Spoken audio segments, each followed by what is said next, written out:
धरती से मुख्यमंत्री योगी आदित्यनाथ ने वो राजनीतिक एटम बम फोड़ा है जिसने दिल्ली के लुटियन जोन से लेकर लखनऊ के सपा मुख्यालय तक हड़कंप मचा दिया है।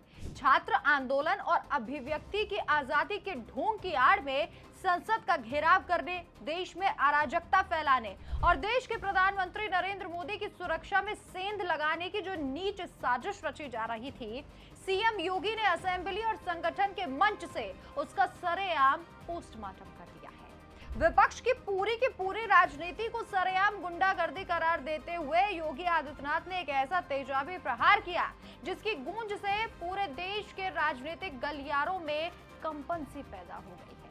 गोरखपुर में भाजपा के बूथ अध्यक्षों के साथ संवाद के दौरान जब सीएम योगी का गुस्सा फूटा तो समाजवादी पार्टी और कांग्रेस का असली चेहरा पूरी तरीके से बेनकाब हो गया। मुख्यमंत्री ने सीधे शब्दों में गरजते हुए कहा कि छात्रों को ढाल बनाकर दिल्ली में जो तमाशा किया गया वो कोई जन आंदोलन नहीं बल्कि समाजवादी पार्टी और कांग्रेस के पोषित गुंडों की सोची समझी साजिश थी। योगी जी ने चेतावनी देते हुए कहा, आप सभी ने देखा होगा कि कैसे मासूम छात्रों को बदनाम करने के लिए सपा कांग्रेस के गुंडों ने दिल्ली में संसद का घेराव किया।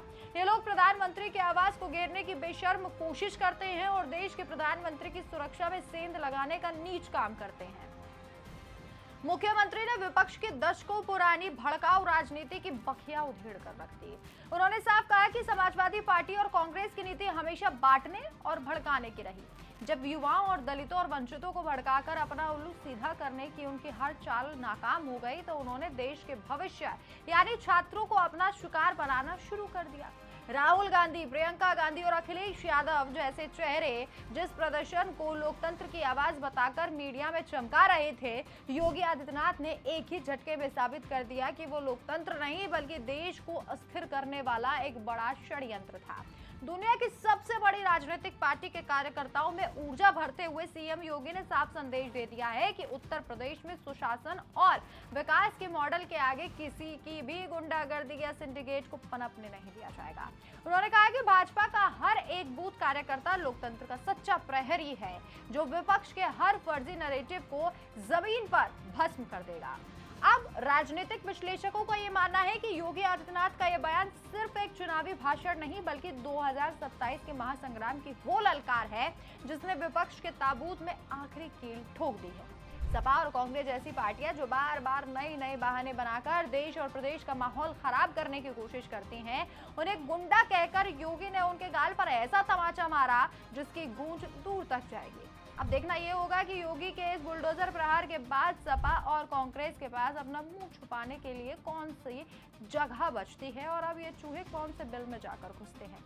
अब खेल पूरी तरीके से बदल चुका है क्योंकि हिसाब शुरू हो गया है, खासकर उत्तर प्रदेश में जहां पर योगी आदित्यनाथ जैसा चेहरा मुख्यमंत्री हो, वहां अगर आप गुंडागर्दी फैलाने की सोच रहे हैं तो आप एक बहुत बड़ी गलती कर रहे हैं। क्योंकि याद कीजिए, योगी आदित्यनाथ ने पहले ही साफ कर दिया था कि हम इस प्रदेश को दंगा मुक्त प्रदेश बनाएंगे और जो तस्वीर अब सामने आती है उत्तर प्रदेश की वो ऐसी ही सामने आती है जहां पर राम राज्य स्थापित करने की कोशिश की जा रही है। अयोध्या में राम मंदिर बनाना हो या फिर राम के नाम पर जो लोग वोट मांगते हैं उनको ये बताना हो कि कैसे भगवान राम को अयोध्या में स्थापित किया गया और आज लोग दूर दूर से उस भव्य मंदिर को देखने के लिए आते हैं। लेकिन कुछ लोग अभी भी रोते हैं कि वहां अस्पताल बनना चाहिए था, वहां स्कूल बनना चाहिए था। उन लोगों को समझने की जरूरत है कि सरकार ने स्कूल भी बनाए हैं, सरकार ने अस्पताल भी बनवाए हैं, लेकिन जहां मंदिर होना चाहिए था वहां मंदिर ही बनेगा।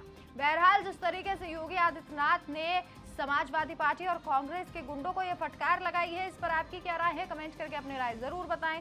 देखते रहिए डिटेल न्यूज इंडिया। हमारे चैनल को सब्सक्राइब जरूर कीजिए। नमस्कार।